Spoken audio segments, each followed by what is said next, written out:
الحمد لله وكفى وسلام على عباده الذين اصطفى أما بعد أعوذ بالله من الشيطان الرجيم بسم الله الرحمن الرحيم شهر رمضان الذي أنزل فيه القرآن سبحان ربك رب العزة عما يصفون وسلام على المرسلين والحمد لله رب العالمين اللهم صل على سيدنا محمد وعلى آل سيدنا محمد وبارك وسلم.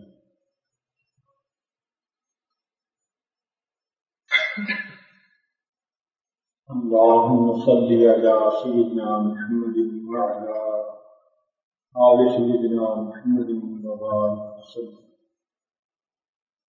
اللهم صل على سيدنا محمد وعلى آل سيدنا محمد وبارك وسلم.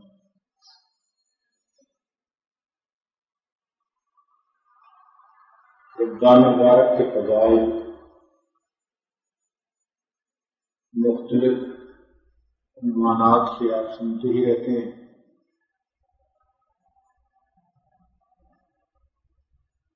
اکثر بیشتر پورے مہینے میں بیانات ہوتے ہیں. وہی باتیں جو آپ نے پہلے سنی ہوئی ہیں ان کو میں ایک نئی ترتیب سے پیش کرتا ہوں، تو اس سے آپ کو اندازہ ہوگا کہ رمضان کا مہینہ حقیقت میں شہر الغفران، مغفرت کا مہینہ، بخشش کا مہینہ. جب اللہ رب العزت نے آدم علیہ السلام کو پیدا کیا تو فرشتوں کو حکم دیا کہ اس کی دور آدم، تم آدم علیہ السلام کو سجدہ کرو. فسجدوا الا ابلیس، سب نے سجدہ کیا سوائے ابلیس کے. ابا واستکبر وکان من الکافرین، اس نے انکار کیا، تکبر کیا اور وہ کافروں میں سے ہو گیا.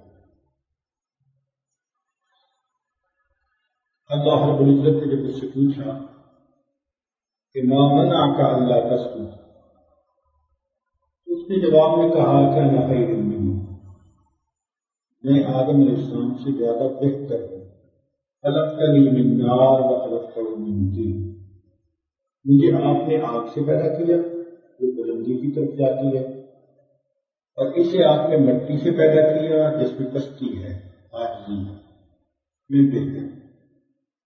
اللہ رب العزت کو اس بات پہ جلال آیا، فرمایا فاخرج منہا فإنک رجیم، نکل جائے یہاں سے، تو مردود ہے. جب شیطان کو اللہ رب العزت نے اپنے دربار سے چھٹکار دیا تو تکبر کی وجہ سے، حسد کی وجہ سے اس آدم علیہ السلام سے بہت غصہ آیا. تو کہنے لگا کہ میں آدم علیہ السلام اور ان کی اولادوں کو بہکاؤں گا اور بلاؤں گا. وَلَا تَجِدُ أَكْثَرَهُمْ شَاكِرِينَ، اللہ دیکھے گا کہ ان میں سے اکثر تیرے ناشکر ہوں گے.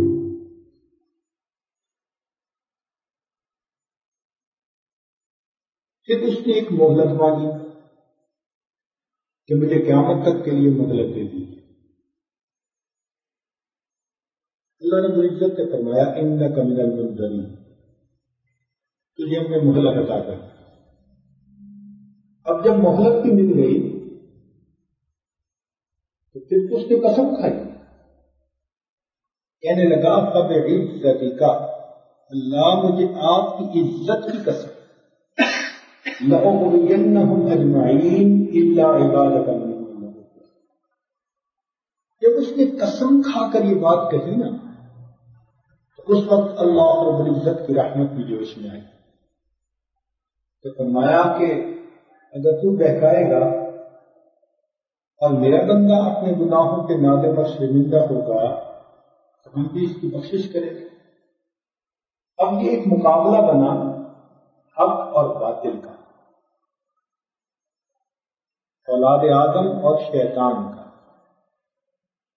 چنانچہ شیطان نے اللہ تعالیٰ سے قوت مانگی کہ اللہ مجھے آدم علیہ السلام کی اولاد کے مقابلے میں قوت عطا کر دیجیے۔ اللہ تعالیٰ نے فرمایا کہ تجھے یہ قوت ہے کہ تو 24 گھنٹے اپنی مکاری کر سکے گا، نہ تجھے نیند، نہ کھانا، نہ پینا، تیری کوئی ایسی ضرورت نہیں۔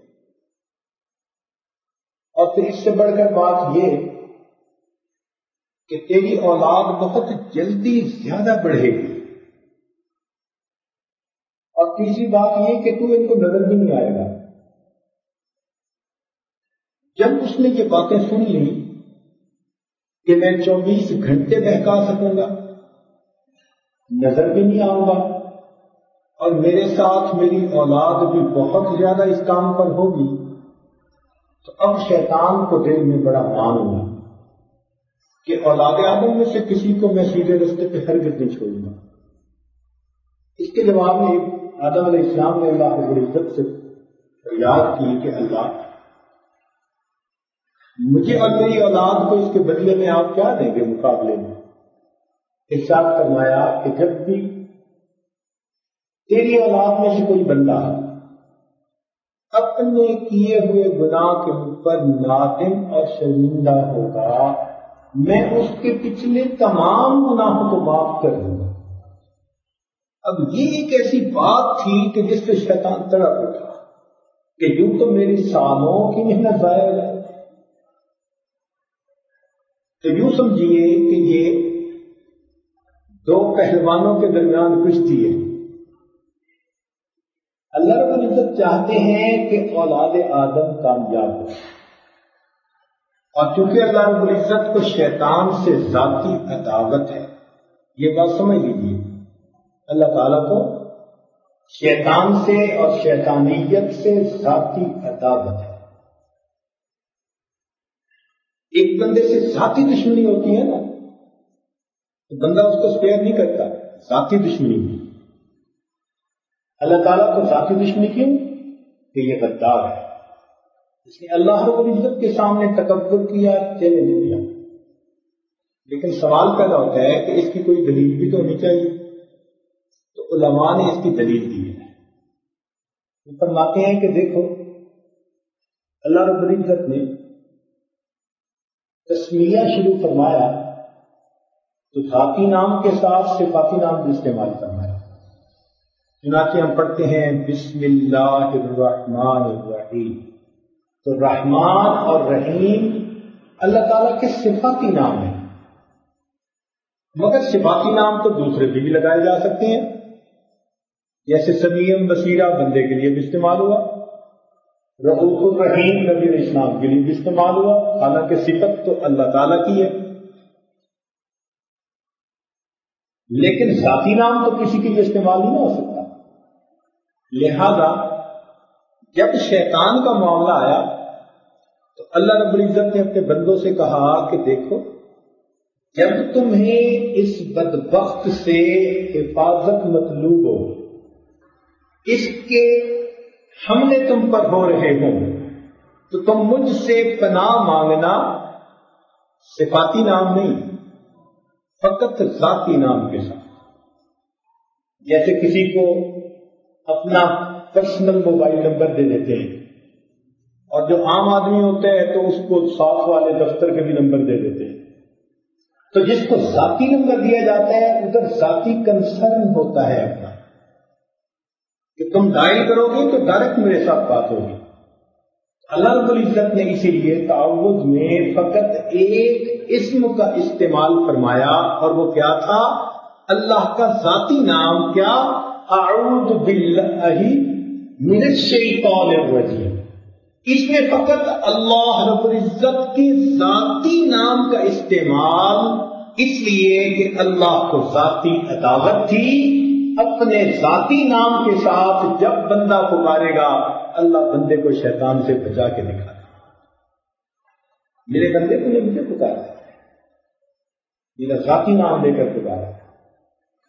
اب یہاں ایک طالب علمانہ سوال پیدا ہوتا ہے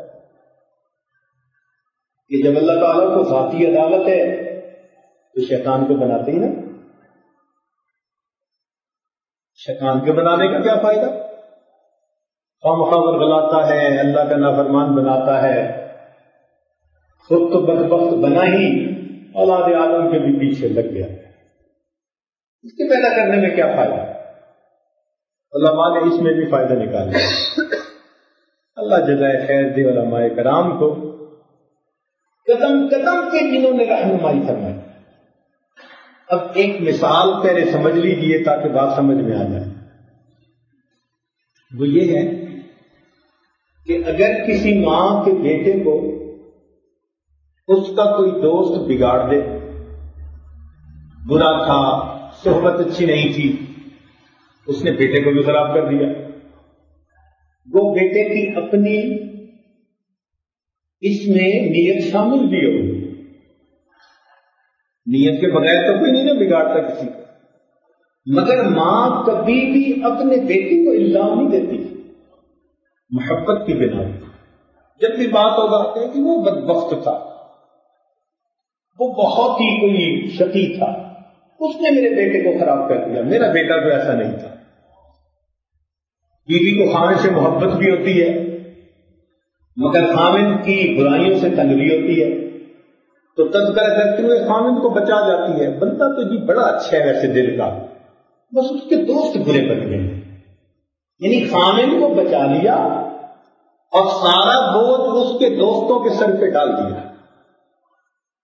یہاں بھی معاملہ ایسا کہ بندہ دنیا میں جب بھی کوئی گناہ کر بیٹھتا ہے تو اللہ رب العزت چونکہ بندے کے ساتھ محبت فرماتے ہیں, ایمان والوں سے اللہ تعالیٰ کو ذاتی محبت ہے, شیطان سے اللہ کو ذاتی عداوت ہے. اس لیے جب بھی کوئی مومن شیطان کے پنجے میں آ کر کوئی گناہ کا ارتکاب کر بیٹھتا ہے, اللہ تعالیٰ اس بندے کو برا نہیں کہتے بلکہ سارے بوجھ کو شیطان کے سر پہ ڈال دیتے. سنیے قرآن عظیم الشان, ایک جگہ اللہ فرماتے ہیں من بعد ان نزغ الشیطان, شیطان کے سر بات ڈال دی, فرمایا فانسانیہ الشیطان, حالانکہ بھولے تو وہ تھے مگر بھلانے کا عمل کس کی طرف منسوب کر دیا؟ شیطان کی طرف. ایک جگہ فرمایا فاضلہم الشیطان, اب گندم کا دانا تو آدم علیہ السلام اور حوا نے کھایا, لیکن جب تذکرہ کیا تو کس کا تذکرہ کر دیا؟ معلوم ہوا کہ اب مومن کے لیے آسانی ہو گئی, اگر وہ اللہ سے معافی مانگ لے تو بچاؤ کی صورت نکل آئی. اگر شیطان نہ ہوتا اور ہم اپنے نفس کی خباثت کی وجہ سے گناہ کر بیٹھتے تو پھر مجرم بھی ہمیشہ کے لیے ہم بن جاتے.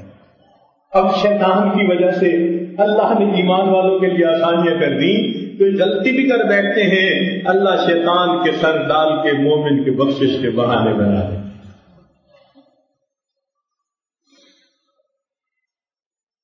دنیا کا دستور ہے کہ جب کسی سے دوستی ہو اور اس کی کہیں لڑائی ہو جائے تو لوگ اپنے دوست کی مدد کرتے ہیں. حضرت موسیٰ علیہ السلام نے بھی ایسا کیا. جب نکلے تو دیکھا کہ ایک آدمی ان کی قوم کے کسی آدمی کو مار رہا ہے. حضرت موسیٰ علیہ السلام نے مدافعت کی اس بندے کی جو ان کی قوم کا تھا, بلکہ ایک مکہ بھی لگا دیا. فوقذہ موسیٰ فقضى علیہ, ایسا مکہ لگایا کہ ایک پنچ لگا کے ہمیشہ کے لیے ٹیکنیکل ناک آؤٹ کر دیا. تو یہ دستور ہے دنیا کا کہ دوست کی مدد کی جاتی ہے. اب شیطان انسان کو برائی کی طرف کھینچنے کے لیے ہر وقت تدبیریں کر رہا ہے اور بندہ اللہ سے مدد مانگتا ہے. اللہ رب العزت نے اپنے بندوں پر مہربانی فرما دی, ان کے لیے بخشش کے بہانے بنا. یہ رمضان مبارک کا مہینہ اللہ رب العزت نے بخشش کے بہانے بنائے. اگر آپ قرآن و حدیث کو پڑھیں نا تو نقطے کی بات یہ سمجھ میں آتی ہے کہ یہ مہینہ بنایا ہی بخشش کے لیے گیا ہے، اس لیے اس کو شہر الغفران کہا. ایک دیہاتی آدمی میلہ دیکھنے کے لیے گیا، اللہ کی شان کے وہاں اس کی جیب کٹ گئی. بہت رنجیدہ تھا، بہت غمزدہ تھا، پریشان تھا. گھر آیا تو بیوی نے پوچھا کہ سناؤ میلہ کیسا تھا؟ کہنے لگا میلہ کیا، لوگوں نے میری جیب کاٹنے کے لیے پکھنڈ بنایا ہوا تھا، یعنی بہانہ بنایا ہوا تھا. بالکل اگر احادیث کو سامنے رکھ کے دیکھا جائے تو یہ پورے رمضان کا فلسفہ یوں نظر آتا ہے، اللہ تعالی نے بندے کی بخشش کا بہانہ بنایا. اب 12 بہانے بخشش کے یہ آج آپ کے سامنے پیش کرتا ہے. سال کے 12 مہینے اور بخشش کے 12 بہانے، تاکہ ہر بخشش کے بہانے کے بدلے ایک مہینے کے گناہ معاف. اس لیے اس کو شہر عظیم کہا گیا، شہر الرحمہ کہا گیا. یہ رحمت کا مہینہ ہے. اللہ تعالیٰ کی رحمت اپنے جو بنتے ہوتی ہے. آپ یوں کہہ سکتے ہیں کہ اللہ تعالیٰ کی رحمت کا اوشن اپنی ہائی ٹائیڈ کنڈیشن میں ہوتا ہے.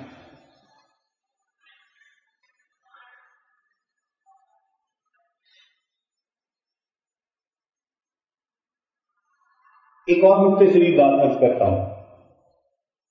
اللہ تعالیٰ نے اپنے پیارے محبوب صلی اللہ علیہ وسلم سے وعدہ فرمایا کہ اے میرے محبوب صلی اللہ علیہ وسلم وَلَسَوْفَ يُعْطِيكَ رَبُّكَ فَتَرْضَىٰ، تیرا رب تجھے اتنا عطا کرے گا کہ تو راضی ہو جائے گا. اپنی زبان میں ہم اس کا ترجمہ کریں نا سمجھنے کی خاطر تو یوں بنے گا کہ تیرا رب تجھے اتنا عطا کرے گا کہ تو بس بس کرے گا. کئی دفعہ ہوتا ہے نا دینے والا دے رہا ہوتا ہے، وہ کہتے ہیں بس بس ٹھیک بس.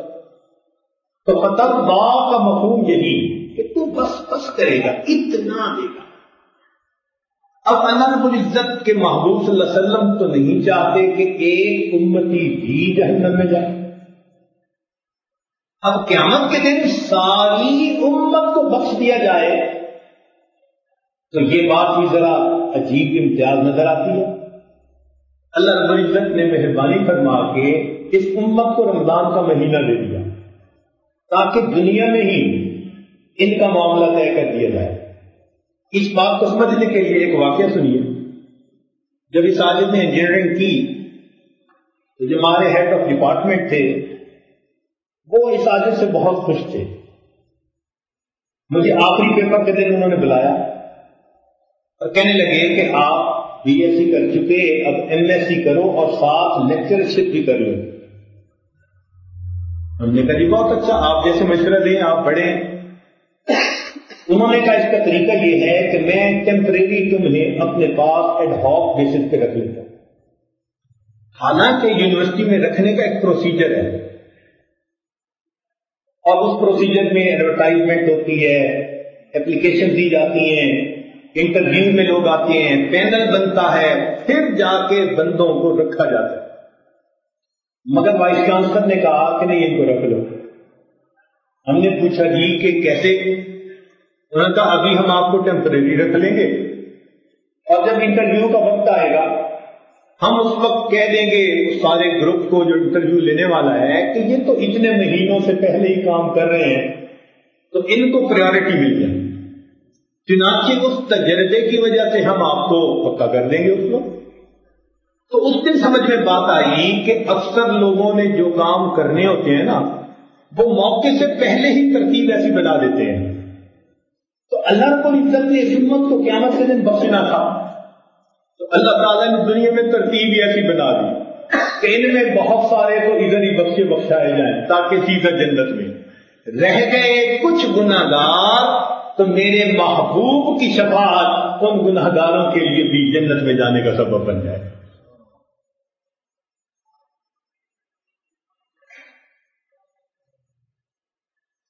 کرنی تھی مغفرت تو بہانے بنا دیے، کرنی تھی مغفرت تو بہانے بنا دیے، جنت میں مومنوں کے ٹھکانے بنا دیے. رمضان مبارک کا مہینہ عجیب برکتوں والا مہینہ ہے. اب دیکھیے کہ مغفرت کے 12 بہانے کیسے بنے. سب سے پہلا بہانہ کہ جب رمضان مبارک آتا ہے تو حدیث پاک کے مطابق اللہ تعالیٰ جبریل علیہ السلام کو بھیجتے ہیں کہ تم فرشتوں کو لے کر جاؤ اور سرکش شیاطین کو جا کر تم قید کر دو تاکہ وہ میرے محبوب کی امت کے روزہ داروں کے روزوں کو خراب نہ کر سکے. تو سرکش شیاطین کو اللہ تعالیٰ نے بندھوا دیا. مقابلہ دیکھو، ہوتا بھی یہی ہے کہ جب کسی کا کوئی دوست ہو نا تو جس سے لڑ رہا ہو اس کے ہاتھ پکڑ کے اس کو مرواتا ہے. تو جب میں پڑھتا ہوں نا حدیث کے الفاظ کہ اللہ نے کہا کہ قید کر دو تو مجھے یہی بات یاد آتی ہے کہ اللہ تعالیٰ اس بدماش کو پکڑ کے مرواتے ہیں.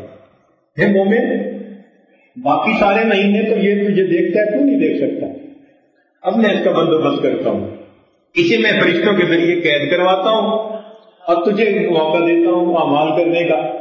تو اس مہینے میں اتنے اعمال کر کہ اس کے چھوٹنے سے پہلے تجھے میری رضا حاصل ہو جائے. تو دیکھیے شیطان کو قید کروا دیا. اگر شیطان کھلا ہوتا پتہ نہیں ہماری روزوں کا، تراویح کا، تلاوت کے اعمال کا کسی کو ریا کے ذریعے، کسی کو کسی ذریعے سے وہ خراب کروا دیتا. کیے ہوئے عمل ضائع ہوتے. جب کوئی کسان بیج لگاتا ہے نا تو اس میں سے کچھ پودے تو صحت مند ہوتے ہیں لیکن بعض کے اندر وائرس آ جاتا ہے، بعض میں بیکٹیریا، تو پورے پودے کی ییلڈ سے نہیں ملتی. تو کیا کرتے ہیں کہ وہ نرسری سے پودے ہی خریدتے ہیں، وہ پودے کہ جن کے اندر کوئی بیماری نہیں ہوگی، تاکہ ہر پودے کے اس کو ییلڈ مل سکے. اللہ رب العزت نے بھی شیطان کو قید کروایا. اس کا بنیادی مقصد یہی تھا کہ میرے بندو پہلے تم 100 عمل کرتے تو اس میں سے ہو سکتا ہے 10 اجر ملنے کے قابل ہوتے. اب جب اس کو میں نے بندھوا دیا اور یہ تمہارے عملوں کو خراب نہیں کر رہا، اب تمہارے 100 کے 100 عمل ایسے ہوں گے کہ ان پر تمہیں میری ذات سے اجر مل جائے گا. تو مغفرت کا پہلا بہانہ کہ اللہ رب العزت نے شیطان کو قید کروا دیا. دوسرا بہانہ اللہ رب العزت نے اعمال کا اجر بڑھا دیا، ریٹ بڑھا دیا. پہلے ہی بہت اجر دینے کا وعدہ، عام حالات میں بھی کہا تھا کہ من جاء بالحسنۃ فلہ اجر امثال، ایک نیکی کرو گے تو 10 کا اجر ملے گا. اور فرمایا اور تم اخلاص کے ساتھ کرو گے تو اس نیکی کی مثال کمثل حبہ، ایک بیج کی مانند ہے، انبتت 7 سنابل، جس میں سے 7 شاخیں کونپلیں پھوٹی، فی کل سنبلۃ 100 حبہ، اور ہر سکتے کے اندر 100 دانے. تو ایک دانے سے کتنے بنے؟ 700 دانے بن گئے. تو فرمایا کہ ایک عمل کو، ایک اجر کو ہم 700 گنا کر دیں گے. اللہ کے نبی صلی اللہ علیہ وسلم نے اور دعا مانگی، اللہ میری امتیوں کے اعمال کا اجر اور کر دیجئے. فرمایا کہ انما یوفی الصابرون اجرهم بغیر حساب، میں بغیر حساب اجر بڑھا دوں گا. تو پہلے بھی اللہ تعالیٰ کی طرف سے بہت ہی زیادہ اجر کا وعدہ، لیکن رمضان میں اور بھی بڑھا دیا. کیا فرمایا کہ 70 گنا اور زیادہ بڑھا دیں گے. نفل پڑے گا تو فرض کے برابر کا اجر دے دیں گے، فرض پہ عمل کرے گا 70 گنا اجر اور بڑھا دیں گے. اتنا اجر بڑھایا کہ ایک حدیث پاک میں فرمایا کہ جو شخص صحیح آداب کے ساتھ اعتکاف کرتا ہے اللہ تعالیٰ 2 حج اور 2 عمروں کا ثواب عطا فرما دیتا ہے اعتکاف کے اوپر۔ اللہ تعالیٰ نے اعمال کا اجر بڑھا دیا تاکہ میرا بندہ تھوڑے عمل بھی کرے تو چونکہ ریٹ زیادہ ہوگا اس لیے اس کے نام اعمال میں اجر بہت سارا چلا جائے۔ تو یہ بھی اللہ رب العزت کی طرف سے ایک مہربانی ہوئی۔ ایک تیسرا بخشش کا بہانہ یہ بنایا، فرمایا کہ میرے بندوں تم جب روزہ رکھو گے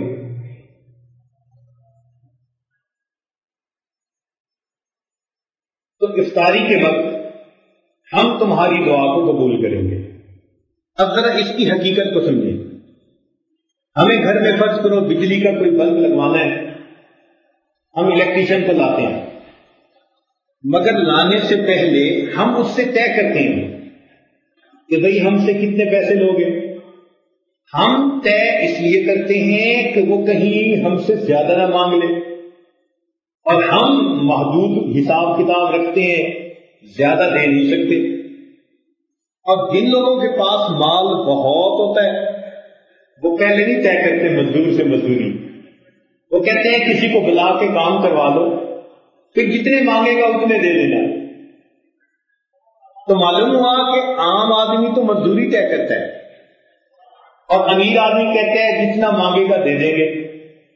اللہ رب العزت نے بھی روزے کے معاملے کو ایسے ہی فرمایا، میرے بندے تم سارا دن روزہ رکھو گے، یہ تم مزدوری کرو گے میری خاطر، میری رضا کے لیے، لہذا میں وہ مالک و خالق ہوں کہ تم سے پہلے طے نہیں کرتا تم کتنا مانگ لو گے، میرے خزانوں میں کیا فرق پڑ سکتا ہے۔ ہاں میں اتنا کہتا ہوں کہ جب تم روزہ افطار کرو گے اس وقت تمہاری دعا قبول ہوگی۔ کیا مطلب؟ کہنے کا مطلب یہ تھا اس روزے پر جتنی مزدوری مانگو گے تمہاری چاہت کے مطابق میں پروردگار مزدوری عطا کر دے گا، تو مانگ لینا جو مانگتے۔ تو فرمایا کہ افطار کے وقت دعا قبول۔ اب یہ کوئی چھوٹی سی بات نہیں ہے، افطار کے وقت دعا قبول۔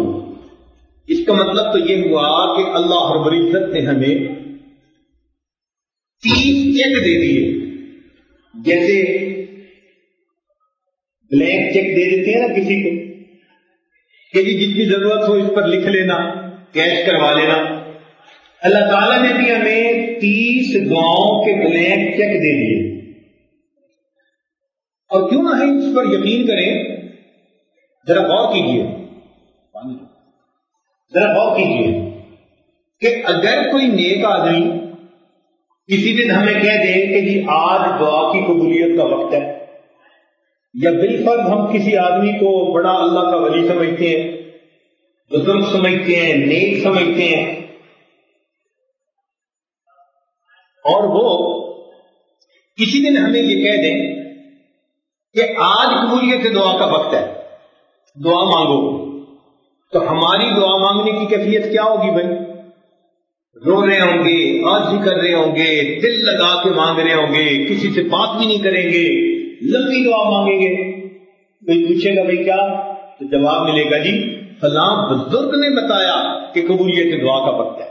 اب سوچئے ایک ولی کے کہنے پہ ہم ایسے دعا مانگیں، اور یہاں تو ولیوں کے سردار اور نبیوں کے انبیاء، یعنی انبیاء کے نبی، انبیاء کے امام، امام الملائکہ سید الاولین والآخرین صلی اللہ علیہ وسلم وہ ارشاد فرماتے ہیں کہ روزہ دار آدمی افطار کے وقت جو دعا مانگتا ہے اللہ تعالیٰ اس کی دعا کو قبول کرتا ہے۔ سچی بات تو یہ ہے کہ ہم سارا سال جو دھکے کھاتے ہیں اور لوگوں کے پاس جو ہے نا وہ عملیات کے لیے جاتے پھرتے ہیں، اس کی کوئی ضرورت نہیں۔ اگر ہم ان 30 دنوں میں افطاری کے وقت دل سے دعا مانگ لیں، ہماری پریشانیوں کو اللہ تعالیٰ حل کر دے۔ لیکن موقع ملتا ہے اور ہم اس موقع کو ضائع کر دیتے ہیں۔ کتنے مرد ہیں جو اہتمام سے دعا مانگتے ہیں انفرادی طور پہ، کتنی عورتیں ہیں جو گھروں میں اہتمام سے دعا مانگتی ہیں، بس اس وقت ہمیں افطاری کھانے کی پڑی ہوتی ہے، اب سموسے بنا دو تو کباب بنا دو، اور اسی میں ہم اتنا قیمتی وقت اپنا ضائع کر رہے ہیں۔ اور ایک حدیث پاک میں ہے فی کل یوم ولیلۃ دعوۃ مستجابہ، ہر دن اور ہر رات میں ایک دعا کو اللہ قبول فرما لیتا ہے۔ اس طرح تو پھر 60 چیک کی چیک بک بن گئی۔ اب بتائیے جس بندے کو 60 چیک دے دیے گئے ہوں سائن کر کے لکھو بھائی، تو ہم ان پر 60 ٹائم مغفرت مغفرت مغفرت کے چیک لکھتے جائیں تو کیا اللہ تعالیٰ مغفرت نہیں فرمائیں گے؟ یہ تو ہمارے اختیار میں ہے نا کہ ہم کتنا مانگتے ہیں۔ تو مانگیں تو خوب دل کھول کے مانگیں اور ہر چیز مانگیں۔ اچھا، بعض لوگوں کو دیکھا کہ دعا مانگتے ہوئے زبان چھوٹی ہو جاتی ہے، مانگنے کو دل نہیں کہتا۔ یہ اعمال کی خباثت ہوتی ہے، یہ گناہوں کی نجاست ہوتی ہے کہ دعا مانگنے کو جی نہیں چاہتا۔ اچھا بندہ وہ جو ڈٹ کے مانگے۔ ہم مانگتے بھی ہیں تو کنڈیشنل مانگتے ہیں، کسی کو دعا دیں گے نا اور یہ اللہ میری عمر بھی آپ کو لگا دے، کیوں بھائی اللہ کے خزانے میں کوئی بجٹ کی کمی ہے کہ تمہاری لے گا تو اس کو دے گا، تمہاری لیے بغیر اس کو نہیں دے سکتا؟ یہ ہمیں مانگنا نہیں آتا، یعنی ہم مانگتے بھی ہیں تو مشروع۔ ایک مرتبہ خاتون آئی، میں بھی اللہ سے کچھ نہیں مانگتی، بس اللہ تعالیٰ میری اس مراد کو پورا کر دے۔ اس کو سمجھایا خدا کی بندی کیا کہہ رہی ہو، کیوں نہیں کچھ مانگتی؟ اللہ تعالیٰ صحت نہ دے تو تمہارا کیا حال ہوگا؟ اللہ تعالیٰ تم سے خامن کو جدا کر دے تو کیا ہوگا؟ اللہ تعالیٰ تمہاری عقل کو خراب کر دے تو کیا ہوگا؟ تمہیں اگر اللہ تعالیٰ فاقے دے دے تو کیا ہوگا؟ صرف ایک بات کو سامنے رکھ کے اور کچھ نہیں مانگتی، یہی مانگتی ہوں نہیں۔ پھر اسے سمجھایا کہ یہ بندگی نہیں کہ میں ایک مانگتی ہوں، یہ تکبر ہے۔ آج بھی یہ ہے اللہ رب العزت میں آپ سے ہر وقت مانگتی ہوں، ہر چیز مانگتی ہوں، یہ ہے بندگی۔ تو اللہ تعالیٰ سے مانگے دل کھول کے۔ وہ ایک صاحب نوجوان دعا مانگ رہے تھے، اے اللہ دے مجھے 50 ارب روپیہ۔ تو ساتھ والے نے پوچھا وہ اتنے؟ کہتے تجھ سے نہیں مانگا، اللہ سے مانگا، تو کیوں پریشان ہو رہا ہے؟ اور واقعی بات ایسی ہے، ٹوٹے رشتے وہ جوڑ دیتا ہے، ٹوٹے رشتے وہ جوڑ دیتا ہے، بات رب پہ جو چھوڑ دیتا ہے اس کے فضل و کرم کا کیا کہنا، لاکھ مانگو کروڑ دیتا ہے۔ مانگنے کی بات ہے تو ہمیں مانگنے کا سلیقہ آ جائے، ہم اپنے لیے ہدایت مانگیں، دین پر استقامت مانگیں، ہم قیامت تک آنے والی نسلوں کے لیے دعا مانگیں۔ اتنا ہمیں انمول موقع مل گیا۔ نبی علیہ السلام جو سچے نبی، صادق الامین، کافر بھی کہتے تھے کہ ان کی زبان سے ہمیشہ سچ نکلتا ہے، ان کا سچا کلام یہ ہے کہ افطار کے وقت روزہ دار کی دعا کو اللہ تعالیٰ قبول فرمائے۔ ہمارے لیے یہی تصدیق کافی ہے۔ یقین سے مانگیں گے تو قبولیت کے آثار اپنی آنکھوں سے دیکھیں گے۔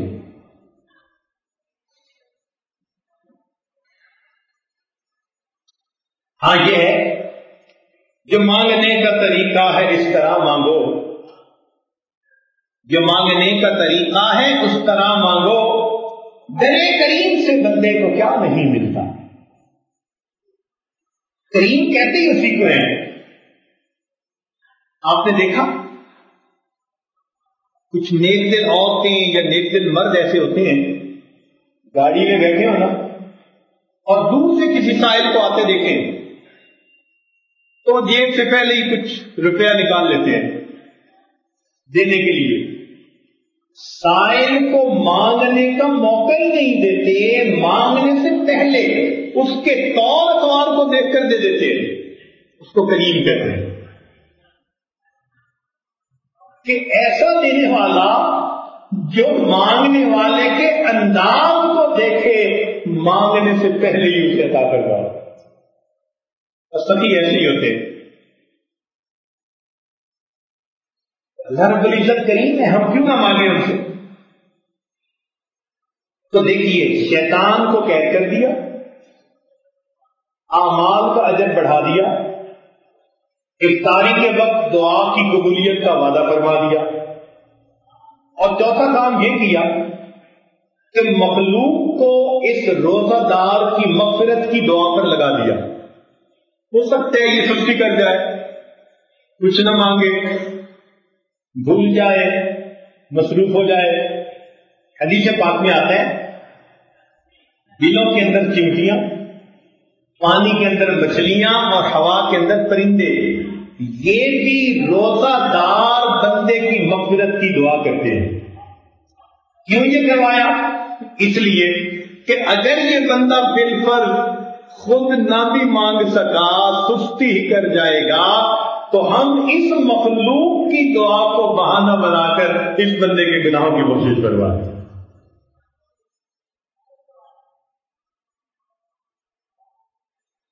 پھر بتلا دیا کہ رمضان مبارک کی ہر رات میں 10 لاکھ جہنمی جہنم سے بری کر دیے جاتے ہیں.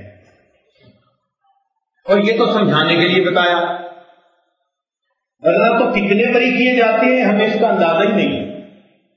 کیونکہ ایک روایت میں آتا ہے کہ بنی کلب ایک قبیلہ تھا جو بکریاں پالنے میں بڑا مشہور تھا. ہر گھر والوں کے پاس 500، 1000، 2000 بکریاں. جب سارے قبیلے کی بکریاں نکلتی تھیں تو کتابوں میں لکھا ہے کہ 2 پہاڑوں کی درمیان جتنی بڑی وادی ہوتی تھی اس کو وہ بھر دیا کرتی تھی، اتنی بکریاں تھیں. نبی علیہ السلام نے اس قبیلے کا نام لے کر کہا کہ رمضان مبارک کی رات میں اللہ تعالیٰ اس قبیلے کی بکریوں کے بالوں کے برابر جہنمیوں کو جہنم سے بری فرما دیتے ہیں.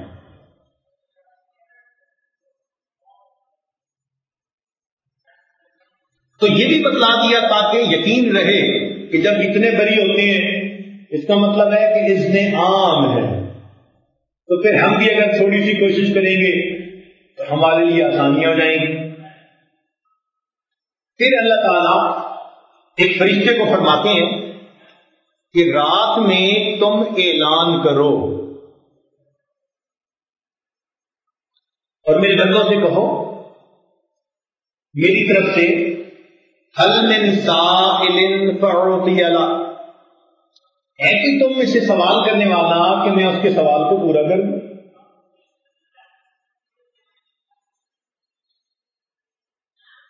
ہم چھوٹے ہوتے تھے نا، اس زمانے میں جب کوئی بندہ بیمار ہوتا تھا تو فقط دواؤں پہ زور نہیں ہوتا تھا، یقین امام زیادہ بنے ہوئے تھے، دعاؤں اور صدقے سے بھی زور ہوتا تھا.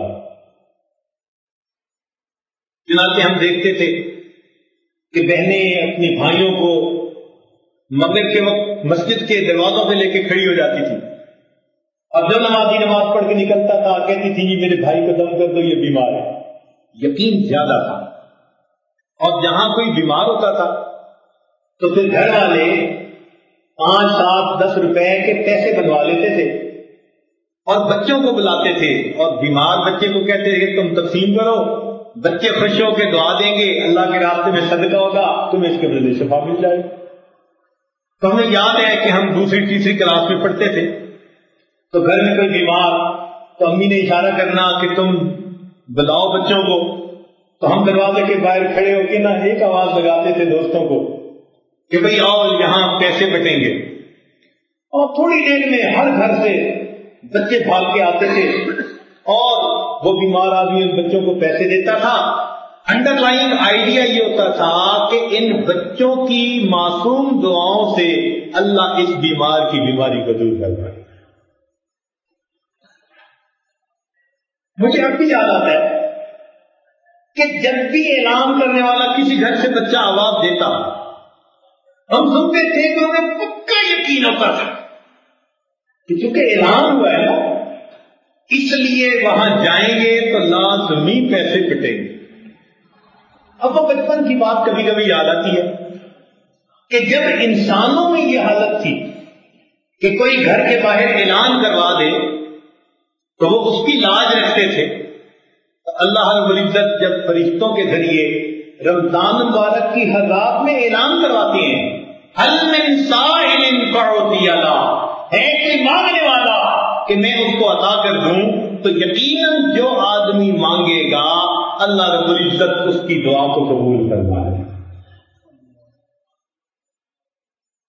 ہے کوئی مغفرت کا طلب کرنے والا کہ اسے عطا کر دیا جائے؟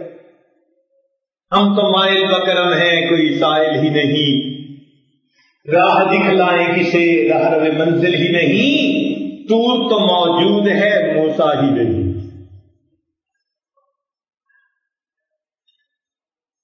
تو اب دیکھیے 5 باتیں شیطان کو قید کر دیا، اعمال کا اجر بڑھا دیا، افطار کے وقت دعا قبول کرنے کا وعدہ فرما دیا، مخلوق کو دعا پر لگا دیا، ہر رات میں جہنمی 10 لاکھ جہنمی بنے ہونے کے وعدہ فرما دیا، اور پھر آگے 6 بات دیکھیے کہ ایک ایسی بھی رات بنا دی، فرمایا کہ وہ تمہارے لیے 1000 مہینوں سے زیادہ بہتر رات۔ اب 1000 مہینوں کے تقریباً 83 سال بنتے ہیں۔ اب دیکھیں کہ آج کل کی عمریں 83 سال نہیں ہوتی، اکثر لوگ اس سے پہلے 80 سے پہلے ہی چلے جاتے ہیں۔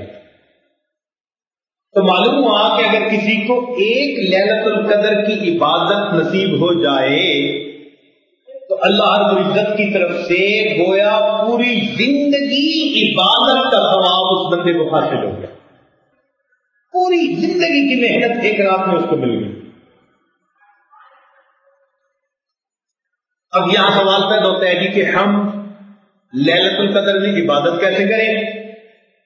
تو وہ بھی طریقے سے بتا دیا۔ مثلا یہ تو نہ کہا کہ بھئی شروع کب ہوتی ہے،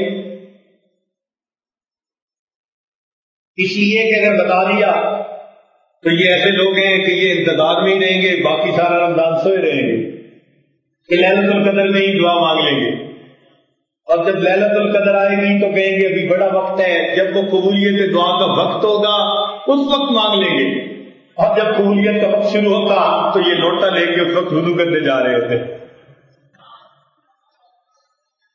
تو اللہ رب العزت نے مہربانی فرما دی کہ اس کی ابتدا کو اپنے پاس خفیہ رکھا۔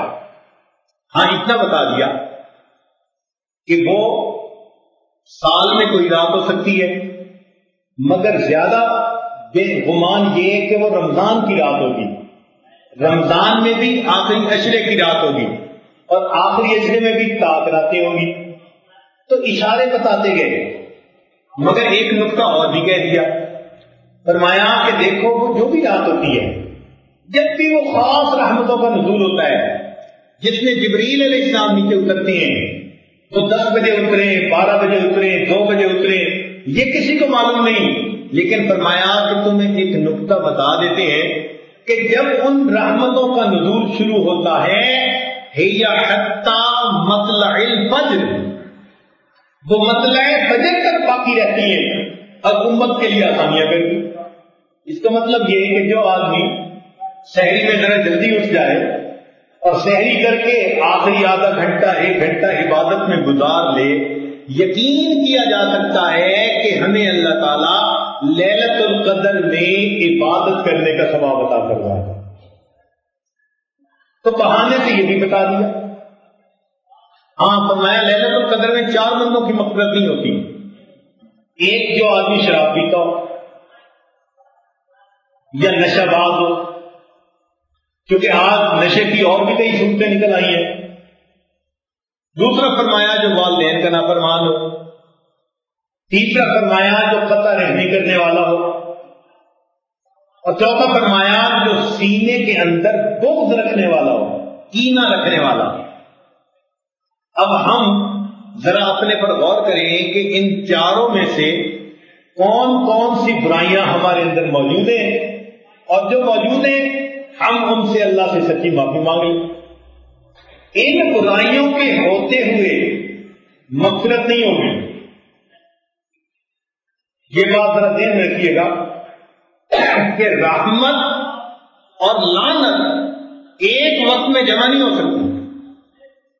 یہ نہیں ہو سکتا کہ اسی بندے پہ لعنت بھی برسے اور اسی بندے پہ رحمت بھی برس رہی. نہیں، لعنت والے اعمال سے اس کو توبہ کرنی پڑے گی، نتیجہ ہوگا اللہ تعالیٰ پہ رحمت برسا.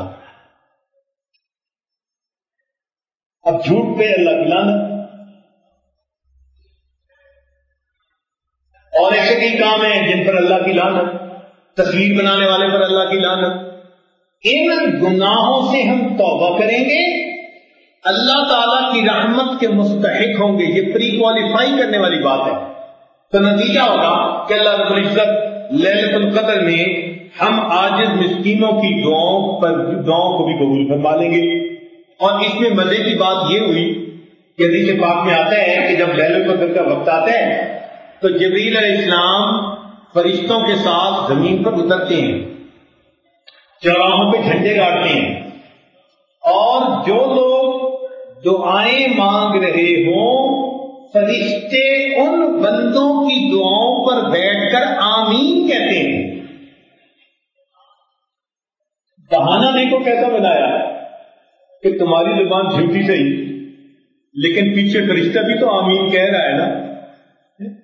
چلو تم نے جیسے بھی دعا مانگی، کیونکہ دونوں مل کے جماعت بن گئی نا، دونوں مل کے کام کر رہے تھے، اس لیے چونکہ فرشتے نے اس پر آمین کہہ دی، اس کی برکت سے گناہگار بندے ہم تمہاری مانگی ہوئی دعا کو بھی قبول کرنا. اللہ رب العزت نے بخشش کے بہانے دیکھو کیسے بنائے. پھر ایک بہانہ یہ بنایا کہ رمضان مبارک کی آخری رات میں مغفرت زیادہ کر دی. وہ کیسے؟ کچھ لوگوں کو دیکھا ہے کہ وہ شروع میں سستی کا شکار ہوتے ہیں، غفلت کا شکار ہوتے ہیں، لیکن جب کوئی موقع جا رہا ہو نا ہاتھ سے تو آخری لمحے میں پھر احساس ضرور کرتے ہیں کہ ہم نے کیا کچھ نہیں. تو فرمایا کہ تم میں سے اس قسم کے بھی کچھ لوگ ہوں گے، رمضان میں تو کریں گے کچھ نہیں، جب رمضان کی آخری رات ہوگی تو دل میں سوچیں گے ضرور کہ ہم نے مہینہ ایسے ہی خراب کر دیا. یہ جو وہ سوچیں گے ان کے لیے بھی موقع ہے. اگر رمضان کی آخری رات میں وہ اللہ تعالیٰ سے معافی مانگیں گے تو حدیث پاک میں آتا ہے کہ پہلی رمضان سے آخری رمضان کی رات تک جتنے جہنمی جہنم سے بری ہوئے اتنے جہنمی آخری رات میں اللہ تعالیٰ جہنم سے بری کروا دیں گے. یعنی پہلی سے لے کے 29 تک کا مجموعہ کر لے، جتنے بنے اتنا مجموعہ ٹوٹل وہ 30 کی رات کو اللہ تعالیٰ وہ بھی بری کروا دیں گے. رحمت کی انتہا ہے نا، بخشش بہانے ڈھونڈ رہی ہے. اچھا ہو سکتا ہے کہ کسی نے رمضان کی رات میں بھی احساس نہ کیا تو آگے عید کی رات آ گئی.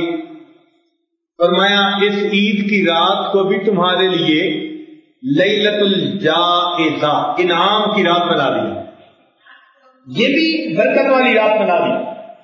چنانچہ حدیث پاک میں آتا ہے کہ جو بندہ احساس کر کے عید کی رات کچھ دعا مانگے، عبادت کرے، اللہ تعالیٰ اس کی عبادت کو بھی قبول کروا دے. کوئی بندہ یہ کام بھی نہیں کرتا. تو فرمایا کہ چلو جتنے بھی غافل ہوں عید کے دن تو آخر اچھے کپڑے پہن کے ساری عیدگاہ میں آ جاتے ہیں. ہم نے دیکھا کہ شرابی، دانی، کبابی قسم کے لوگ عید کی نماز وہ بھی پڑھنے آ جاتے ہیں. تو عید کی نماز پڑھنے جب سب آ گئے تو اللہ تعالیٰ تو دلوں کے بھید جاننے والے ہیں، مگر پھر بھی فرشتوں کو گواہ بناتے ہیں، پوچھتے ہیں یہ میرے بندے، میری بندیاں کیا مانگتے ہیں. فرشتے جواب دیتے ہیں کہ اللہ یہ وہ مزدور ہیں جنہوں نے پورا مہینہ مزدوری کی، اب آپ سے یہ مزدوری لینے کے لیے یہاں جمع ہو گئے. اللہ رب العزت فرماتے ہیں کہ تم ان کو کہہ دو قوموا مغفورا لکم، کھڑے ہو جاؤ بخشے بخشائے، ہم نے رمضان کے روزوں اور تراویح کے بدلے تمہارے پچھلے تمام گناہوں کو معاف فرما دیا۔ اور یہاں پر ایک بات اور بھی ہے، حدیث پاک میں آتا ہے کہ اللہ تعالیٰ پھر فرماتے ہیں کہ ان بندوں سے کہہ دو میرے بندو اب تم مجھ سے راضی ہو جاؤ، میں پروردگار تم سے راضی ہو جاؤں گا۔ سنو صفائی ہو گئی کہ اب تک تو تم نافرمان بنے رہے، چلو آج عید کے دن میں جیسے کہتے ہیں نا جی دو بندوں کا آپس میں بول چال نہ ہو تو سنو صفائی کروا کے کہتے ہیں جی ایک دوسرے کو چلو تم جو ہے نا ختم کر دو اور دوستی کا نیا عہد کر لو۔ یہ دوستی کا نیا عہد فرماتے ہیں کہ تم مجھ سے راضی اور میں تم سے راضی۔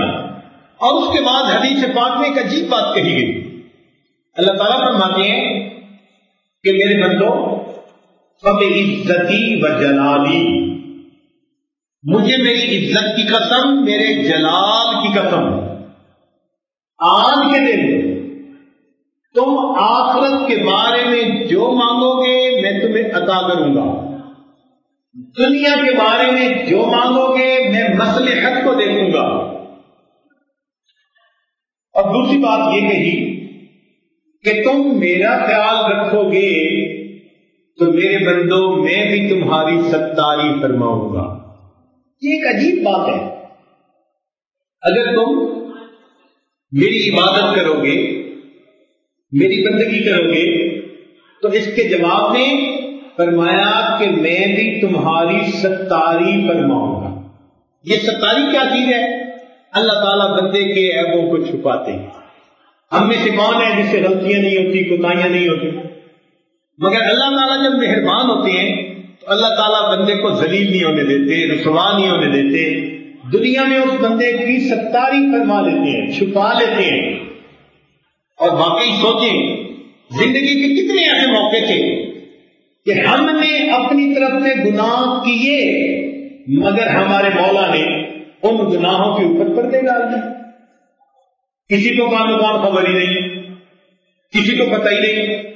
تو ہم جو آج عزتوں کی زندگی گزار رہے ہیں یہ اللہ رب العزت کی ستاری کے صدقے گزار رہے ہیں۔ اگر وہ صدقہ ستاری نہ کرتا تو شاید آج کوئی ہمارے پاس بیٹھنا بھی گوارا نہیں۔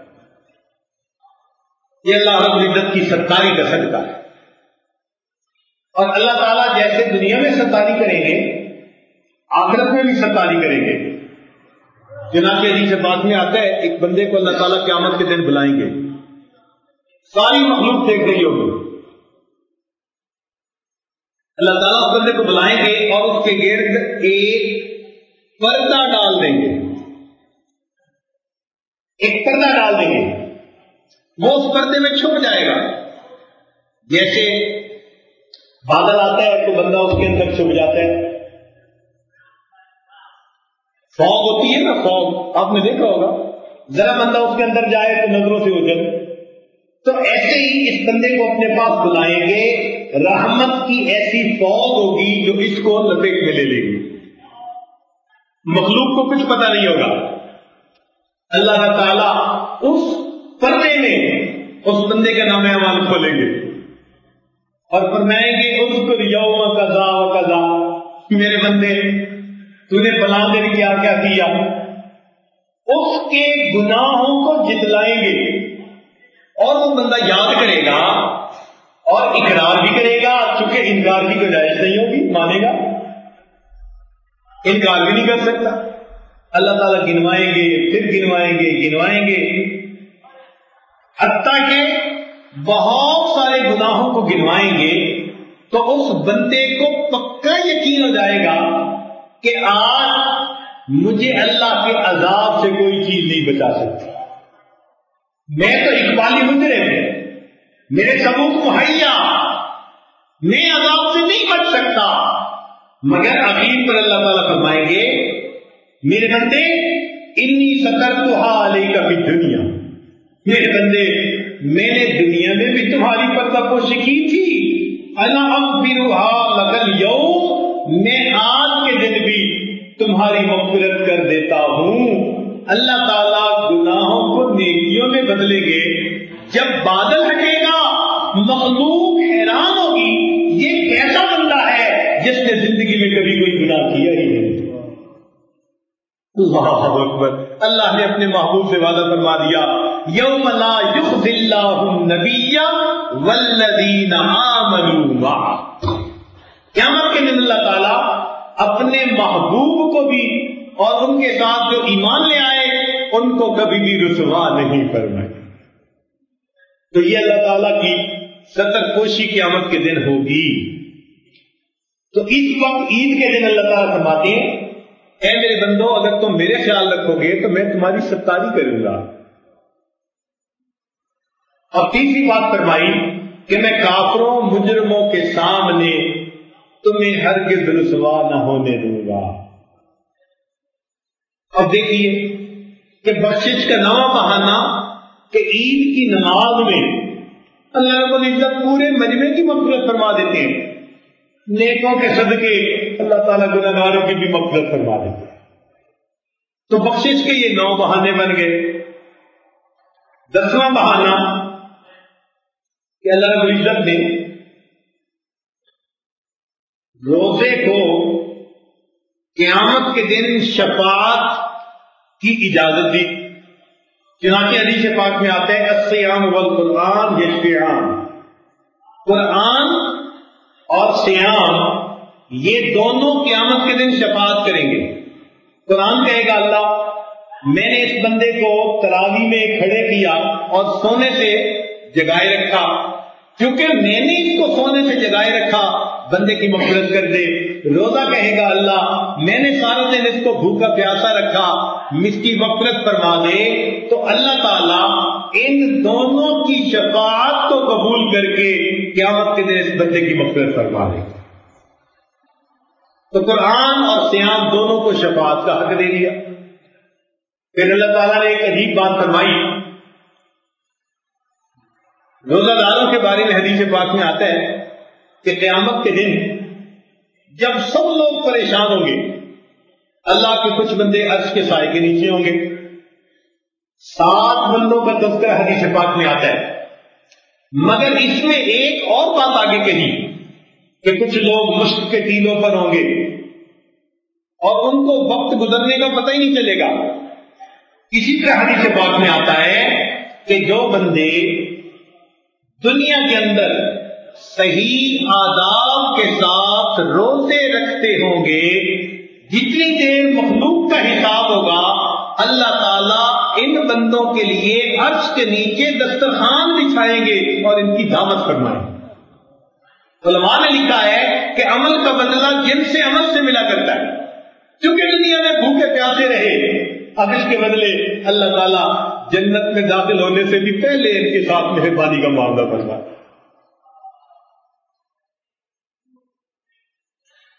جنت میں ایک دروازہ ہے جس کا نام ریان ہے،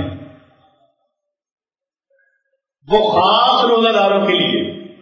حدیث پاک میں آتا ہے کہ روزہ داروں کے سوا کوئی اور بندہ اس میں سے داخل نہیں ہو سکے گا۔ اس کی مثال یوں سمجھیں کہ ہم جب کبھی جاتے ہیں نا یورپ میں، تو وہاں انہوں نے اب امیگریشن میں ایک اسپیشل دروازہ بنا دیا کہ چونکہ ساری یورو آبادی ایک ہو گئی اور آپس میں ان کے لیے کوئی ویزے کا مسئلہ ہی نہیں، تو اس پہ انہوں نے نشان لگایا ہوتا ہے کہ جو یورپ میں رہنے والا ہے وہ اس دروازے سے جائے، اور ان کا پاسپورٹ بھی کوئی نہیں دیکھتا۔ ایک مرتبہ ہمیں ایک شہر سے دوسرے شہر جانا ہوا، ایک ملک کے شہر سے دوسرے ملک کے شہر، تو ہم نے دیکھا کہ 4-5 آدمی ہم تھے جو ان کے علاوہ تھے، اور باقی ساری فلائٹ وہی تھی، یعنی کوئی 250-300 بندے وہ ہوں گے، اور وہ 250 بندے تو لائن میں ایسے گئے کہ 2 منٹ ہی لگے ہوں گے مشکل، اور باقی ہم جو 4-5 تھے ہم ہی کھڑے رہ گئے پاسپورٹ دکھانے والے۔ اس دن میرے ساتھی نے کہا کہ جی فلائٹ کے اتنے بندوں کے گزرنے کا پتہ ہی نہیں چلا. میں نے کہا آج مجھے دل میں بات آ رہی ہے کہ قیامت کے دن ایک دروازہ ہوگا جو روزہ داروں کے لیے خاص ہوگا، جنہوں نے روزے آداب کے ساتھ رکھے ہوں گے وہ بھی پھر اس دروازے سے بغیر پاسپورٹ دکھائے سیدھے ہی چلے جائیں. مغفرت کا یہ بھی بہانہ بنا دیا. پھر دیکھیے کہ اللہ رب العزت نے 11واں بہانہ بخشش کا یہ بنایا کہ 3 چیزوں پر پچھلے تمام گناہوں کی بخشش. ایک ہوتا ہے نا کہ چلو تمہارے کچھ گناہ معاف کر دیے، نہیں، تمہارے بڑے گناہ معاف کر دیے یا اتنے سال کے گناہ معاف کر دیے. اللہ تعالیٰ کی شان دیکھیے کہ 3 باتوں میں فرمایا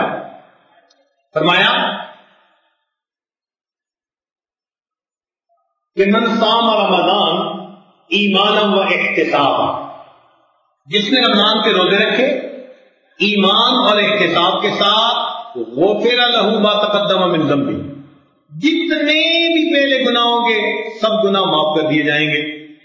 پھر تراویح کے بارے میں کہا من قام رمضان ایمانا و احتسابا غفر لہ ما تقدم من ذنبہ. اور پھر ان سے پڑھ کر ایک تیسری بات کہی من قام لیلۃ القدر ایمانا و احتسابا غفر لہ ما تقدم من ذنبہ. مجھے تو ایسے لگتا ہے کہ جیسے غفر لہ ما تقدم من ذنبہ یہ مقصد تھا اور آگے بہانے کر دیے.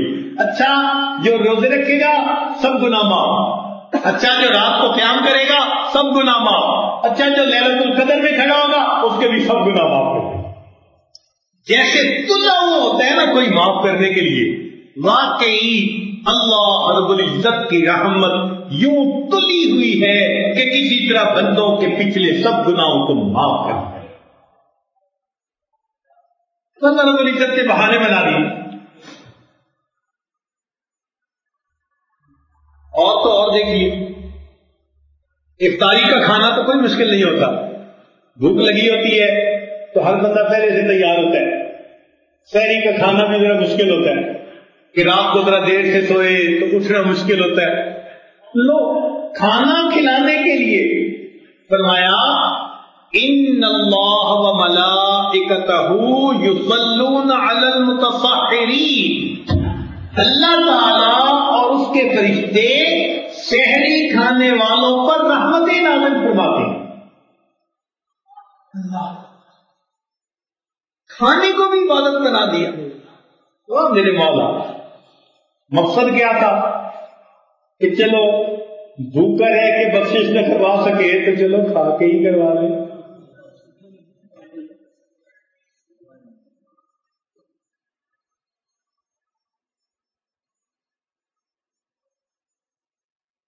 اور 12واں بہانہ دیکھو کیسا عجیب کہ اللہ رب العزت نے باقی تمام عبادات کا جو اجر ہے اس کا ضابطہ بنا دیا اور فرشتوں کو کہہ دیا عمل کرے تم اس کا اجر لکھتے جاؤ.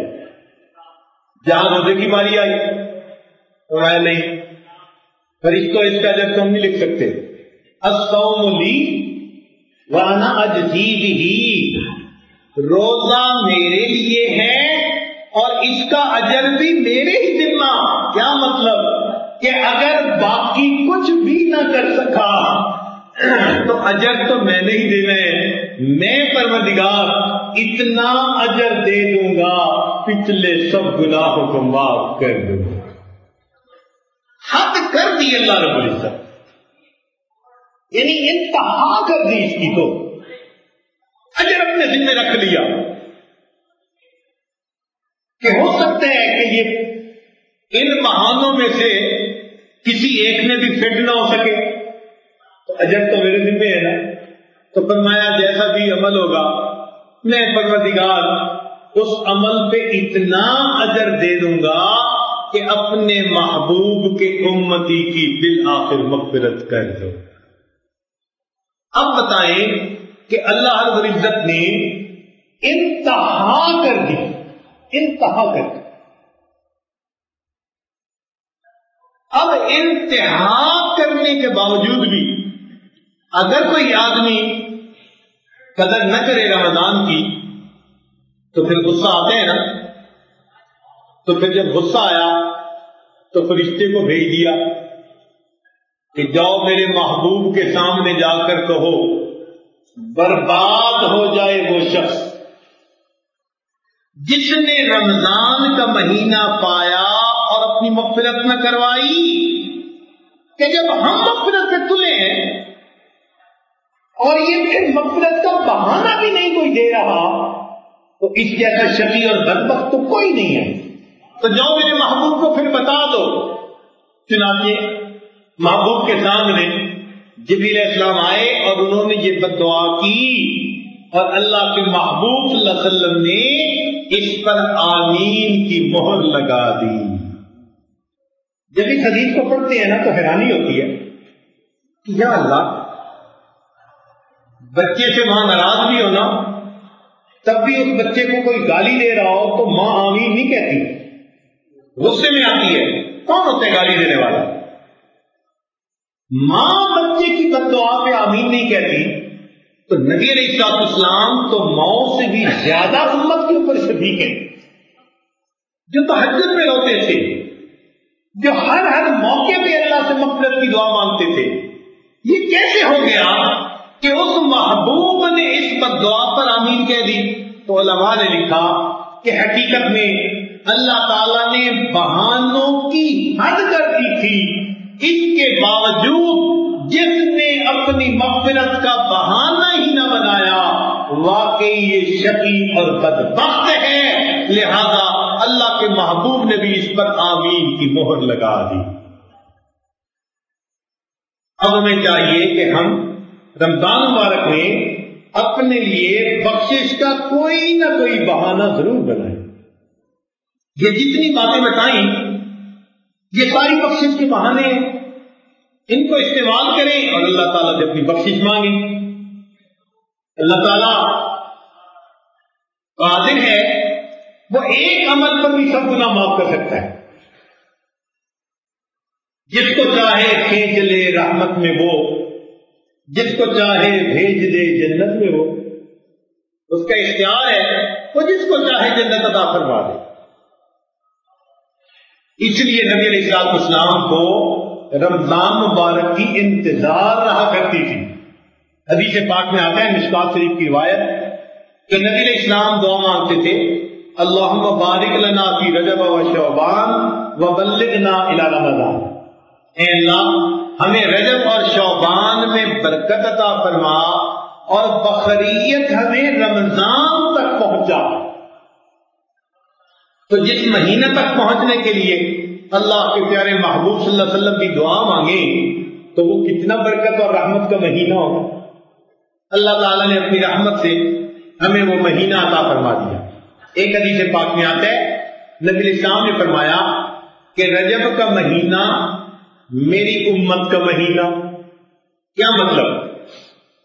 مطلب یہ کہ رجب کو باقی مہینوں پر وہ فضیلت حاصل ہے جو میری امت کو باقی امتوں کو. اور فرمایا کہ شعبان کا مہینہ میرا مہینہ, کہ شعبان کو باقی مہینوں میں وہ فضیلت حاصل ہے جو مجھے باقی انبیاء پر فضیلت حاصل ہے. اور فرمایا کہ رمضان کا مہینہ اللہ کا مہینہ, اس مہینے کو باقی مہینوں پہ وہ فضیلت حاصل ہے جو اللہ رب العزت کو اپنی مخلوق کے اوپر حاصل ہے. یہ عجیب بخشش کا مہینہ. امام ربانی مجدد ثانی رحمۃ اللہ فرماتے ہیں کہ اگر باقی پورے سال کی رحمتوں کو رمضان کی رحمتوں کے ساتھ اکٹھا کیا جائے تو یوں لگے گا کہ جیسے ایک دریا سمندر کے سامنے ہم نے لا دیا. پورے سال کی رحمتیں دریا کی مانے دیں, اس اکیلے مہینے کی رحمتیں سمندر کی مانے. اس لیے اللہ تعالیٰ نے اس مہینے میں قرآن اتارا. حکمت کیا تھی؟ ذرا توجہ سے سنیے. حکمت یہ تھی کہ قرآن اترا تو معاصی جو ہے وہ و شرک کی ظلمت ختم ہو گئی، رمضان آئے گا اللہ تعالیٰ معصیت کی ظلمت کو ختم فرما دے۔ اس لیے سیدنا علی رضی اللہ عنہ فرمایا کرتے تھے کہ اگر اللہ رب العزت نے امت محمدیہ کو عذاب دینا ہوتا تو اسے رمضان کا مہینہ عطا نہ فرماتا۔ اگر اللہ تعالیٰ کو امت محمدیہ کو عذاب دینا ہوتا تو فرماتے تھے کہ پھر رمضان کا مہینہ عطا نہ فرما۔ رمضان کا مہینہ عطا کرنا اس بات کی دلیل ہے اللہ تعالیٰ اس امت کو عذاب نہیں دینا چاہتے۔ حفاظت جس سفینے کی انہیں منظور ہوتی ہے، حفاظت جس سفینے کی انہیں منظور ہوتی ہے، کنارے تک اسے خود لا کے طوفان چھوڑ دیتے۔ جب حفاظت منظور ہوتی ہے نا، اس کو کنارے پہ پہنچانے کے بعد پھر طوفان لگا دیتے ہیں۔ یہ تو کنارے پہنچے نا، امت کے ساتھ بھی ایسا کہ رمضان کنارے لگا کے پھر سے عطاؤں کو چھوڑتے ہیں۔ اچھا بھائی اب تیری رسی چھوڑ دیں گے، اب تو کر جو تمہیں کرنا ہے۔ واہ میرے اللہ، آپ اپنے بندوں پر کتنے مہربان ہیں۔ یہ دیکھیں کاروباری لوگوں کا نا سیزن ہوتا ہے، جب کسی چیز کا سیزن ہوتا ہے نا تو وہ چیز اچھی کوالٹی کی سستی داموں مل جاتی ہے۔ کہتے ہیں جی سیزن ہے، جس سبزی کا سیزن ہو اللہ نسل کی جو ہے نا سبزی وہ سستے داموں مل جاتی۔ لگتا یہ ہے کہ اللہ رب العزت نے مومن کے لیے یہ نیکیوں کا سیزن بنا دیا۔ ہر بات پہ روزہ دار کو ایک گھونٹ پانی پلا دو، ایک کھجور کھلا دو، اس کے روزے کا ثواب اس گھونٹ پانی پلانے والے کو اللہ نصیب فرما دیتے۔ اللہ اکبر کبیرہ۔ کاروباری لوگوں کو دیکھا کہ جب ان کا سیزن ہوتا ہے نا پھر یہ اپنے کھانے پینے کی پرواہ نہیں کرتے، گھر سے کھانا آتا ہے ٹفن میں اور بند واپس جاتا ہے کئی دفعہ۔ بیوی کہتی بھی ہے جی کھانا نہیں کھایا، کہتے ہیں کسٹمر بہت تھے آج موقع ہی نہیں ملا۔ تو بھائی یہ بھی رمضان کا مہینہ سیزن ہے، نیکیوں کا یہ سیزن لگا لیجئے اور اپنے نامہ اعمال کو نیکیوں سے بھر دیجیے۔ ہم نے دیکھا کہ کچھ چیزوں کی سیل لگتی ہے، جوتوں کی سیل، تو کپڑے کی سیل، تو گرینڈ سیل۔ رمضان مبارک میں بالکل یوں معلوم ہوتا ہے اللہ رب العزت جنت کی سیل لگا دے۔ میرے بندو تم کوشش تو کرو، تمہاری تھوڑی سی کوشش پر ہم تمہارے لیے جنت الاٹ فرما دیں گے۔ اس لیے نبی اسلام نے فرمایا کہ دعا مانگو اللہم انی اسألک الجنہ واعوذ بک من النار۔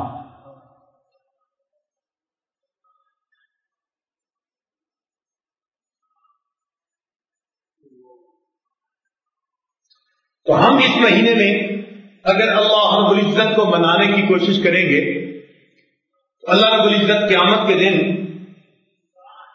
یقیناً ہمیں اس کا اجر عطا فرمائیں گے۔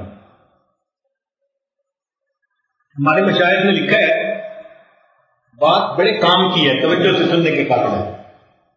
فرماتے ہیں کہ جو شخص دنیا میں اللہ رب العزت سے دوستی لگانے کی کوشش کرتا ہوگا، یہ اللہ کی شان سے بعید ہے کہ وہ قیامت کے دن اسے اپنے دشمنوں کی قطار میں کھڑا کرے۔ یہ عظمت الہی سے بعید ہے۔ تو جو شخص بھی دنیا میں اللہ سے دوستی محبت کرنے کی کوشش کرے گا، آپ جو اعتکاف کے لیے آ کر بیٹھے، یہ آپ کا عمل اس کی دلیل ہے کہ آپ اللہ کو اپنا دوست بنانا چاہتے ہیں، اللہ کے دوست بننا چاہتے ہیں، اللہ تعالیٰ کو منانا چاہتے ہیں۔ یقیناً یہ آپ کا عمل اللہ رب العزت کے ہاں بخشش کا ذریعہ بنے گا۔ جناب کے ہمارے بعض بزرگوں نے فرمایا کہ سیدنا یوسف علیہ السلام 12 بھائی تھے۔ انی رأیت 11 کوكبا، 11 ستارے اور 12ویں خود یوسف علیہ السلام، تو 12 بھائی بنے، مگر حضرت یوسف علیہ السلام کی برکت سے اللہ نے 11 بھائیوں کی غلطی کو معاف فرما دیا. یہ رمضان کا مہینہ حضرت یوسف علیہ السلام کی مانند ہے. اس ایک مہینے کی برکت سے اللہ 11 مہینوں کے گناہوں کو معاف فرما دیتا.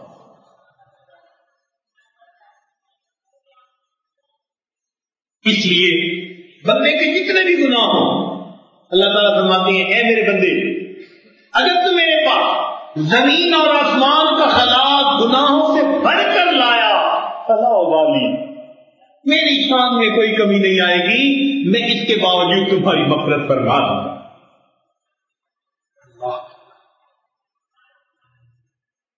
توبہ کرنے پر اتنے خوش ہوتے ہیں. فرمایا کہ جیسے اونٹنی گم ہو گئی اور مل گئی تو ملنے پر کہہ دیا کہ یا اللہ انت عبدی وانا ربک، حالانکہ کہنا کچھ اور تھا، الٹ کہہ بیٹھا. فرمایا جس طرح خوشی میں الٹی بات کہہ بیٹھا جتنی خوشی اس بندے کو ہوتی ہے توبہ کرنے والے پر، کہ توبہ کرنے پر اللہ تعالیٰ کو اس بندے سے بھی زیادہ خوشی ہوتی ہے. اللہ تعالیٰ کی خوشی کی انتہا دیکھی. تو اللہ تعالیٰ چاہتے ہیں کہ میرے بندے مجھ سے توبہ کریں تو میں ان کے گناہوں کو معاف کروں. تو اب بات سمجھ میں آئی کہ یہ رمضان مبارک کا مہینہ، وہ جیسے دیہاتی نے کہا تھا نا، بیوی نے پوچھا کہ میلہ کیسا تھا، انہوں نے کہا تھا کہ بس میری جیب کاٹنے کا لوگوں نے بہانہ بنایا تھا. تو رمضان کا مہینہ کیا، بس اللہ نے مومنوں کو بخشنے کا بہانہ بنایا. اب ایک مثال آخری ذرا توجہ سے سنیے گا. اگر کسی ماں کا بیٹا برے دوست کے ساتھ چلا جائے، ماں کتنا اداس ہوتی ہے، کتنا روتی ہے کہ بیٹے اتنی محبت کرنے والی ماں کو چھوڑ کے چلا گیا، تجھے گھر میں ہم نے ہر سہولت دی تھی، اتنی چاہت سے پالا، اتنی محبت سے رکھا، بیٹے پھر بھی گھر چھوڑ کے چلا گیا. لیکن اگر کسی دن اس کا بیٹا اس بدماش سے جان چھڑا کر دروازے پر آ کر کھڑا ہو اور دروازہ کھٹکھٹا کر کے کہ امی دروازہ کھولو، کہیں اغوا کرنے والا پھر نہ پیچھے سے آ جائے، تو بتائیں ماں اس کے لیے دروازہ کھولنے میں دیر لگائے گی؟ کبھی دیر نہیں لگائے. بالکل یہی نظر آتا ہے. شیطان نے اللہ کے بندوں کو اغوا کیا، گناہ کروائے، نمازیں چھڑوائیں، جھوٹ بلوائے، بدتیانتی کروائی، بہتان لگوائے، لوگوں کے دل دکھائے، پتہ نہیں کیا کیا کروایا. اب اللہ رب العزت اس مہینے میں انتظار میں میرے یہ بندے اس بدماش کو چھوڑ کر دوبارہ میرے دروازے پر آ جائیں. میرے بندو میں نے تمہیں کتنے پیار سے پالا، کتنے پیار سے نعمتیں دی، اتنی نعمتیں دی تم گن نہیں سکتے، کیوں اللہ کے در کو چھوڑ کر چلے گئے؟ یا ایھا الانسان ما غرک بربک الکریم، اے انسان تجھے تیرے کریم رب سے، پروردگار سے کس چیز نے دھوکے میں ڈال دیا؟ اب اگر وہ گنہگار بندہ رمضان کے ایام میں اللہ کے گھر مسجد میں آ کے دروازہ کھٹکھٹاتا ہے دعا کے ذریعے اور یہ دعا مانگتا ہے اے اللہ شیطان سے جان چھڑا کر میں اب تیرے دروازے پہ حاضر ہوں، اے مولا دروازہ کھول دیجیے، مجھے اپنی رحمت میں لے لیجیے، تو بتائیے کیا اللہ رب العزت رحمت کا دروازہ کھولنے میں کوئی دیر لگائے؟ تو اس لیے ہم ان راتوں کو غنیمت سمجھ کر اپنی زندگی کے گناہوں کو بخشوائیں اور ایک نیکوکاری پرہیزگاری کی زندگی گزارنے کے دل میں ارادے کریں. اللہ تعالی ہم پر مہربانی فرما دے. ہمارے جتنے بھی گناہ ہو اللہ کی رحمت کے سامنے تو کوئی حیثیت نہیں رکھتے. کہتے ہیں کہ ایک بندہ نجاست میں لکھا ہوا تھا، اس کو پیٹ لوز تھا اور موشن لگ گئے اور اس کے کپڑوں میں ہی سب گندگی نکل گئی، پیشاب نکل گیا. اب وہ دریا کے سامنے کھڑا دریا کو کہنے لگا کہ دریا تیرے پانی سے میری نجاست تو دھل جائے گی، لیکن میں تو نجاست میں بھرا ہوا ہوں، کیا میں تیرے اندر آ جاؤں؟ تو دریا نے اسے مخاطب ہو کر کہا کہ تیری نجاست کیا حیثیت رکھتی ہے؟ میں جاری پانی ہوں، تیرے جیسے سینکڑوں نہیں ہزاروں بھی اگر آ جائیں، میرا پانی سب کی نجاست کو بھی دھو دے گا اور خود بھی پاک رہے گا، اس کو بھی پاک کر دے گا۔ بالکل وہی بات ہے، ہم گناہوں کی نجاست میں لچڑے ہوئے اللہ کے در پر کھڑے ہیں، اللہ کی رحمت کا سمندر ہے، ہم سوچتے ہیں بڑے گناہ ہیں اور اللہ کی رحمت کا سمندر کہتا ہے بندے تم نے کیا کر لیا؟ تمہاری نجاست کیا حیثیت رکھتی ہے؟ ساری دنیا کے لوگ اگر اس وقت اپنے رب کے دروازے پہ آ کے معافی مانگ لیں تو پروردگار کی رحمت کا سمندر اتنا بڑا ہے، سب کی نجاست کو دھو بھی دے گا اور اس سے بھی زیادہ کے لیے یہ قابل ہوگا۔ لہذا رمضان کے اس مہینے میں ہم اپنی نجاست بھرے بدن کو اللہ کی رحمت کے دریا میں چھلانگ لگا کر دھو لیں اور اپنے گناہوں سے اپنے جسم کو پاک کر لیں اور دل میں یہ نیت کریں اللہ تیرے گھر میں پاک ہونے کے لیے آئے ہیں، میرے مولا ہمیں اس رحمت سے محروم نہ کر دینا، اے اللہ ہمیں اس نجاست سے پاک فرما دینا، اس لیے کہ آپ کی ایک رحمت کی نظر ہمارے لیے کافی ہے، اسی رحمت کی نظر پانے کے لیے آئے ہیں۔ سنا ہے اللہ تعالیٰ اپنے عاشقوں اور اپنے پیاروں کے پاس بیٹھنے والوں کو بھی بدبخت نہیں بننے دیتے۔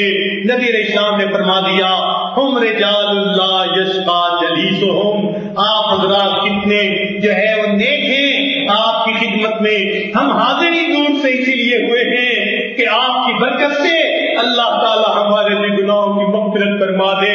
میرے مولا ہم اپنے گناہوں کو لے کر آئے ہیں، تیرے نیک بندوں کے ساتھ تیرا وعدہ ہے کہ ان کے پاس بیٹھنے والا بدبخت نہیں ہوتا۔ میرے مولا ہمیں بھی آپ کی اجازت دیجیے، ہم بھی آپ کی رحمت کے دریا میں غوطہ لگا لیں، اجازت ہو تو آ کر میں بھی شامل خود میں ہو جاؤں۔ سنا ہے کہ تیرے در پر ہجوم عاشقاں ہوگا، یہ اعتکاف میں اپنے گھروں کو چھوڑ کر آنے والے، مقامی طور پہ گھروں کو چھوڑ کے آنے والے، یہ اللہ سے محبت میں قدم بڑھانے والے لوگ ہیں جو مسجد میں اکٹھے ہیں۔ اب ان کی برکت سے ہم دعا کرتے ہیں کہ اللہ تعالیٰ ان کی برکت سے ہم عاجز مسکینوں کے گناہوں کو معاف فرما دے۔ اسی امید پہ آیا یہ گناہگار بھی ہے، یہ دل میں لے کر ارادہ آیا ہے کہ اللہ تعالیٰ ان دوستوں کی برکت سے، جماعت کی برکت سے، سب لوگوں کی برکت سے ہمارے گناہوں کو معاف فرما دے اور ہمیں ایک نئی ایمانی اسلامی قرآنی زندگی بسر کرنے کی توفیق عطا فرما دے۔ تو رمضان کا مہینہ غفران کا مہینہ ہے، اللہ تعالی ہمارے لیے اس کے بخشش کا مہینہ بنا دے۔ وآخر دعوانا ان الحمد للہ رب العالمین۔